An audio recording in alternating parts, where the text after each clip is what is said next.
আমরা এখান থেকে আজকে 48 ঘন্টার আলটিমেটাম দিয়ে গেছি। যদি এটা বাস্তবায়ন না হয়, 48 ঘন্টার ভিতর যদি আপনারা বাস্তবায়ন না করেন, আমরা এরপরে কি ব্যবস্থা নিব আর ছাত্র জনতা কী ধরনের ব্যবস্থা নিতে পারে এটা আপনারা কল্পনা একবার তো দেখছেন, আবার নতুন করে দেখবেন। আমি শুধু এতটুকুই বলতে চাই, রাষ্ট্রপতি সাহেব আপনি চলে যান, যেমনি পারেন যদি চলে যেতে পারেন যান, কিন্তু যেখানে যান নিরাপদে যান, চলে যান। তো আমরা চাচ্ছি আসলে সাধারণ শিক্ষার্থী বলি আর ছাত্র জনতা বলি, মানে এখন এটা শিক্ষার্থীদের তো আর আন্দোলন ছিল না, শুরু হয়েছে শিক্ষার্থীদের দ্বারা। আমিও একজন ইউনিভার্সিটি স্টুডেন্ট, বাট এটা এখন ছাত্র জনতার আন্দোলনের রূপ দিচ্ছে। এক দফা দাবি যারা বাস্তবায়ন করছে ছাত্র জনতার প্রত্যেকটা স্তর থেকে। তো আমরা এখন একটা জায়গায় এসেছি, এই যে আনসারদের একটা ঘটনা আপনারা দেখলেন, যে তাদেরকে তারা রাষ্ট্র একটা বাহিনীর অংশ, তারা এখানে অনিরাপদ করে হয়েছে, ছাত্রদেরকে আটকায় ফেলছে, বিভিন্নভাবে মারধর করছে। সো আমরা এখন অনিরাপদ, বিভিন্ন নামে বেনামে বিভিন্ন আন্দোলন রাস্তাঘাটে নাইমা রাষ্ট্রীয় ষড়যন্ত্রের বিভিন্ন অংশ তারা হইয়া আওয়ামী লীগ ফ্যাসিবাদ বিভিন্ন দোসরদের আরও 14 দল, জামাত থেকে শুরু মানে হচ্ছে জাতীয় পার্টি, হ্যাঁ, এই 14 দলের যারা ছিল প্রতিনিধি, এরা বিভিন্নভাবে এখন বিভিন্ন ডানা মেলতেছে, ষড়যন্ত্রের জাল ছড়াইতেছে। আমরা জনগণ কোনোভাবে আমরা হয়তো বুঝতে পারতেছি, যেহেতু এই রাষ্ট্রপতি, এই অবৈধ রাষ্ট্রপতি, তারে অবৈধ এই জন্য বলতেছি, তার নিয়োগটা যে দিয়েছিল সে তো অবৈধ। তাকে যেহেতু আমরা ফ্যাসিস্ট বলে, খুনি বলে সরাইছি, বা অটো সে পালাই গেছে, ছড়াই নেই আমরা, সে পালাই গেছে, খুনি বলেই পালাইছে, চোর বলেই পালাইছে, তাহলে এই মুরব্বীরা কেন রেখে গেছে? এই মুরব্বীরা কেন এতিম করে রেখে গেছে? এখন দেশের ছাত্র জনতা যদি ওনার বঙ্গভবন ঘেরাও করে, একটা আবার দেশে অস্থিতিশীল পরিবেশ সৃষ্টি হয়, এর দায় কি মুরব্বী নিবে? উনি তো আবার পালাবে। তখন আবার যদি কোনো বাহিনীর কোনো সংস্থার বা কারোর সাথে যদি দস্তাদস্তি একটা মানুষ যে কোনো এক জায়গায় উত্তেজিত জনগণ কোনো একটা বিক্ষিপ্ত কিছু যদি করে পড়ছে, এইখানে এই দুর্ঘটনার দায় কে? অতএব এখন আপনি অনিরাপদ, আপনার নিরাপত্তার জন্যই বলতেছি, আপনি প্রয়োজনে চলে যান। যেইভাবে হাসিনা পালাইছে, উনি হাসিনা, ওইভাবে আপনি চলে যান, আল্লাহ সেনা হেফাজতে চলে যান, যদি পারেন যেটাই করেন এই পথ থেকে সরে যান। কারণ আমরা ছাত্র জনতারা এখনও কোনো অবস্থাতে নিরাপদ না।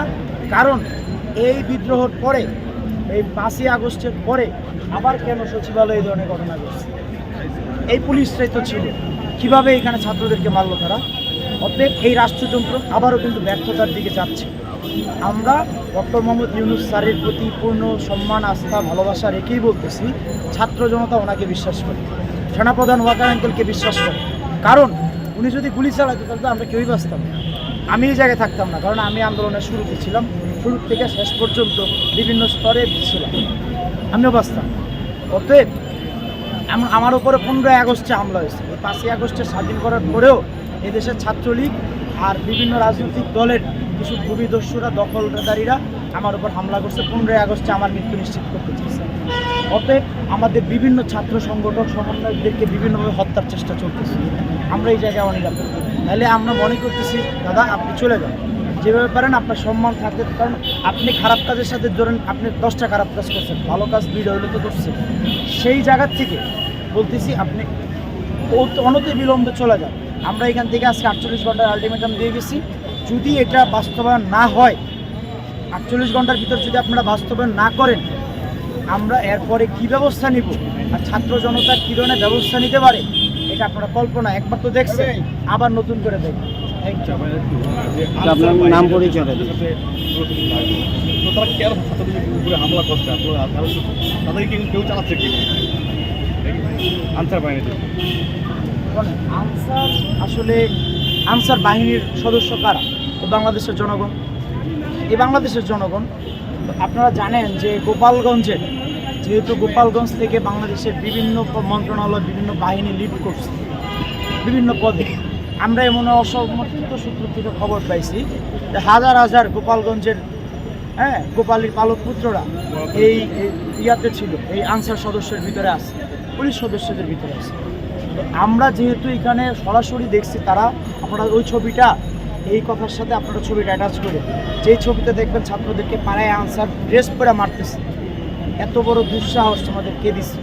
তোমরা গোপালগঞ্জে যারা শপথ করছিলা যে আওয়ামী লীগকে আবার পুনর্বাসিত করবা, পুনর্সংগঠিত করবা, পুনর্গঠিত করবা, তাহলে তোমরা আবার ড্রেস পরে আসছো এখানে। তুমি আনসার নামটারে নষ্ট করো।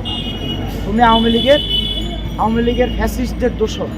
তুমি ছাত্রদের পায়ে এই সচিবালয়ের সামনে, আমি তো নিজে লাস্টের দিকে গেছি, আমরা আগে ছাত্র পাঠাইছি, জায়গাতে সেনাবাহিনী ছিল। আপনাদের কত বড় দুঃসাহস,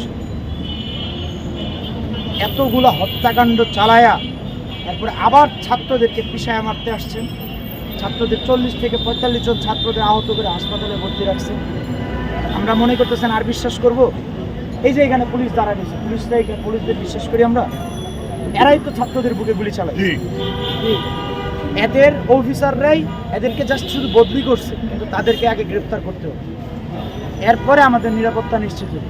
এরাই বুকে গুলি চালাইছে, এরাই আবার আসছে পাহারা দিচ্ছে। এটাই শিয়ালের কাছে মুরগি বর্গা দিচ্ছেন। অতএব এইসব অনেক কথা বললে অনেক অসুস্থ।